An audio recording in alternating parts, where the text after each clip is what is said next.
终极反转。大结局后全网沉默，谭松韵公开的一句话让无数观众重新相信他们会再相遇。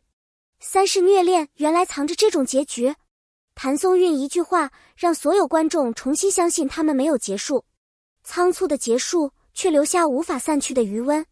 这部由谭松韵与侯明昊主演的古装作品，在历经将近5个月的高密度拍摄与漫长的后期制作之后，却只用了短短11天便全部播完。这样的速度几乎让许多观众来不及反应，也来不及真正沉入剧情的节奏，就发现故事已经走到了尽头。不少人形容那是一种刚准备好进入情绪，就被迫按下暂停键的失落感，仿佛看着一条正在奔跑的河流突然被拦腰截断，水声、风声、情绪都在瞬间停下，只剩心里的空洞无法填补。然而，真正让这部作品被讨论、被记住的，却不是播出时间的长度，而是它在短暂的陪伴中给予观众一种极其强烈的情感共鸣。那不是简单的爱恨纠葛，而是一种如果命运能重来一次，你会不会仍然做出同样选择的底层拷问，让人久久无法离开。品质稳定，节奏紧凑，没被辜负的11天。平台虽然让它匆匆结束，但作品本身的完成度却超出很多人的预期。从服化刀到光影质感，从打戏的利落到特效的克制，每个环节都保持着一种干净、简练的表达方式。最重要的是，剧情节奏利落却不乱。逍遥与红叶三世相爱的主线是一种贯穿始终的情感牵引。他们一次次相遇，一次次错过，一次次又为了彼此踏入无法回头的境地。观众不是在看剧情，而是在被他们的故事牵着走，情绪随着人物的命运潮涨潮落。他们的爱不是甜宠式的依赖，而是一种带着重量的选择。每一步都像被命运牵引，却又不是被迫，而是心甘情愿。这也是为何，即便剧情推进迅速，观众依然能够沉浸其中，甚至沉得更深。结局没有撕心裂肺，却足够让人沉默良久。真正让人难以平复的是三世纠缠后的最终归宿。三世的缘分看似美丽，却更像是一场无处可逃的宿命。红叶在爱与责任之间挣扎，而逍遥则背负着无法逃避的宿命与选择。他们并非没有选择彼此，而是每一次的选择都意味着失去更多。红叶2次死在逍遥手中，最后一次为了封印昆仑镜，他甚至没有犹豫，愿意与他一同进入封印。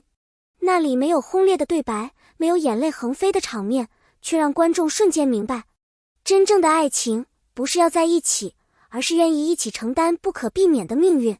观众难过的不是他们是否终成眷属，而是他们努力了3世，却仍旧没能拥有一个普通人都能轻易得到的未来。这一种轻轻的悲伤，比刀尖般的虐心更让人无力开口。幸好故事之外还有一个温柔的循环之外。在观众仍沉浸在结局的压抑情绪之中时，剧方放出的循环之外写真像一束光，照亮了所有人。画面中，逍遥与红叶在春风下并肩而行，没有使命，没有战争，没有背负，他们只是2个普通人，走在普通的日子里。那是观众第一次看到他们真正意义上的松弛感，仿佛在另一个没有轮回、没有宿命的时空里，他们终于能够展开一段真正属于自己的生活。这种没有直接说明，却留给观众无限想象空间的画面，比任何强行的圆满都更高级。观众突然明白，原来故事之外，他们还是可以获得春天的。演员的告别比剧情更让人心软。当故事结束，演员们也以不同方式向角色告别。侯明昊写道：循环之外，你是我不变的起点。这短短一句话，把角色的情感彻底点透。那是一种无论发生过什么，都愿意再次开始的坚定。谭松韵则回应：循环之外，想和你共度10000个春天。这句话像是对结局的温柔修补，仿佛他替无数观众说出了心底那句如果可以，我希望你们拥有更长久的幸福。没有华丽辞藻，却胜在真实温暖。戏外的互动让角色更鲜活。除了2位主演，其他演员的告别也充满个性。汪铎分享逗猫照片，是傍晚自然光下的随手一拍，让人瞬间看到拍摄现场的松弛与真实。黄家劲整理了自己的打戏片段，每一帧都能看出他对角色的投入。饰演反派黑无的叶流泽幽默自黑，洗发水品牌招商中干枯毛躁，秒变黑长直。这一句让他严肃的角色瞬间带上了人味。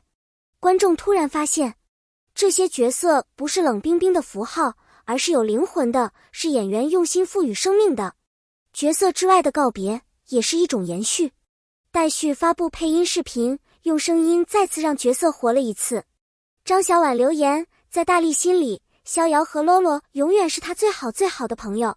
这句朴素的话突然让许多观众回想起剧中属于他们的温暖瞬间。郭云奇饰演的小明与小木结局略显遗憾，但他用表情包轻松调侃，让观众从压抑中得到一点喘息。他们不只是在演角色，而是在给观众一种故事没有彻底结束的温度。演员与角色的链接让观众的情绪得以落地。崔少涵饰演的纪言在播出期间也用玩笑方式对角色进行宣传，老纪，还是你会说啊，都让你说了。这种戏内戏外的互动让观众在沉重主线之外获得了真正的放松。角色不再是屏幕里的影子，而是演员与观众共同创造的情感载体。这就是一部作品真正的魅力。这部作品值得再看一次的原因，它并不是依靠极端悲情制造共鸣，而是通过一次次选择让观众看到角色的无奈、坚持与成长。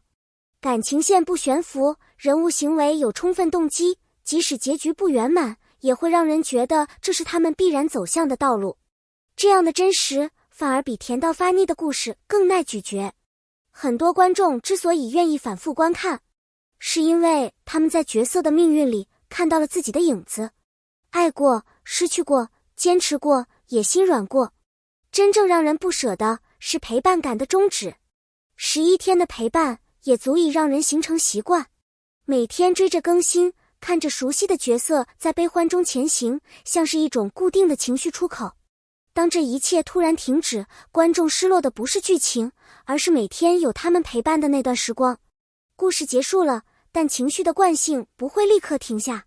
那种突然的空落落，就是不舍最真实的形状。感谢你耐心看到这里。